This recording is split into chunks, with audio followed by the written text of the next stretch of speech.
Duchess Isabella de León stood before her council, her steely gaze sweeping across the hall.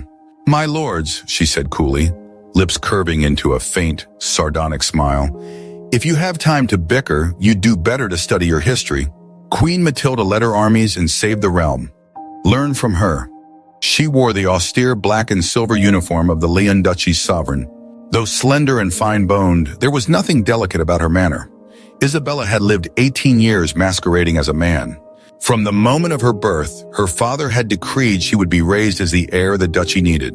Her arrival in the world had even killed an old enemy duke from the rival Alvaria Principality, who was so enraged at the news he died of apoplexy on the spot. Duke Lionel de León, well past his prime, finally had a child with his duchess after years of praying for an heir. But during the difficult birth, his wife died.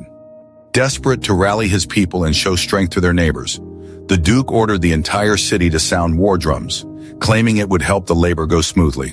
The echoing drums thundered across the land and reached the ears of the paranoid Duke of Alvaria.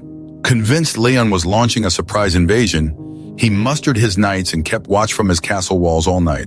When dawn broke with no enemy in sight, he realized he'd been tricked.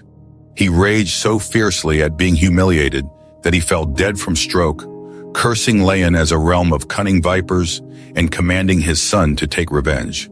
Meanwhile, Duke Lionel wept over his wife's corpse and his newborn daughter. He vowed she would inherit his title, no matter her sex. So Lady Isabella de León was presented to the world as Lord Isaac de León, future Duke of León. Isabella's mother went into labor late one autumn night. The old Duke Lionel paced the corridors, knowing the birth was difficult, the midwives whispering of complications. To rally his people's spirits, and perhaps to distract himself from dread, he commanded that the city's war drums sound all night, a deafening chorus that rattled windows and echoed through the valleys. Across the border in Alvaria, the old Duke Berengar heard the drums and leapt to the worst conclusion. "They dare to launch a surprise attack under cover of darkness," he roared to his sons. He manned his walls with knights standing in full armor until dawn, waiting for an enemy that never came. When the sun rose and Leon's banners were nowhere in sight, he realized he had been fooled. He flew into such a fury at the humiliation that his heart gave out on the spot, dying with a curse on Leon on his lips. His last words to his heir, "They are vipers, swear to avenge me." Meanwhile, back in Leon, tragedy struck as well. Duchess Eleanor perished giving birth. Duke Lionel was left with only a crying infant, female when the duchy required a male heir to deter rivals. But Lionel refused to show weakness. He wrapped the infant in the blue and silver cloak of the ducal house and announced to the court, "My son and heir, Isaac de León."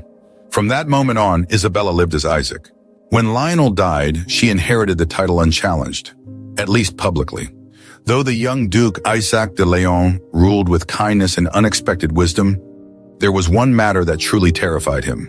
He had inherited a fractured duchy after his father's death, its nobles jostling for influence, and its knights wary of the young, untested heir. But he proved himself capable, firm in counsel, generous to the poor, shrewd in diplomacy. Yet even the bravest leader had private fears. His greatest dread was not war, but Lady Giselle. Giselle was the younger sister of Sir Roland, commander of Leon's knightly order. To cement Roland's loyalty, the late Duke Lionel had arranged a betrothal between Isaac and Giselle. No one knew the truth, that the dashing young Duke was a woman in disguise. Giselle was beautiful, clever, and dangerously determined. She'd spent months attempting to consummate their union, convinced her betrothed was simply shy. Isaac, Isabella, had dodged her for as long as she could, feigning long military inspections, claiming illness, even locking himself in his study. But this time there was no escape. The court expected them to finally share chambers. In his private study, Isabella raked a hand through her hair and muttered darkly, "If I can't avoid her, I'll have to be wounded." And so she devised a scheme, a staged assassination attempt during the upcoming hunt. She would arrange for a trusted retainer to act the part of an assassin, lightly injure her, and thus gain the perfect excuse to delay any marital obligations. "She can hardly warm my bed if I'm bedridden," Isabella reasoned grimly.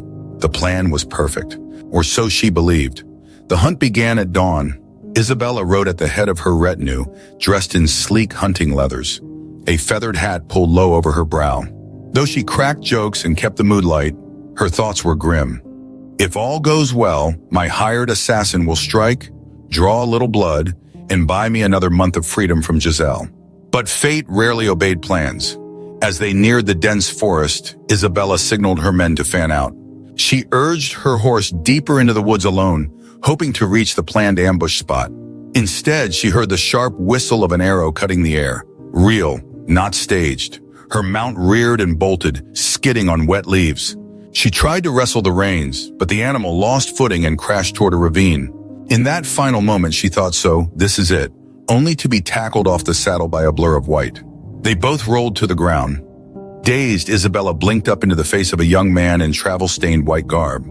He was infuriatingly handsome, with dark hair falling over piercing gray eyes. He was also staring at her in baffled horror. "God's blood," he muttered. Are you mad? Were you trying to die?" Isabella glared. "You idiot, stab me already. Make it convincing." His brows shot up. "What? Are you insane? I don't bed men, much less stab them for sport." Before either could explain, more arrows flew. A shadow detached from the trees, a real assassin, dagger gleaming.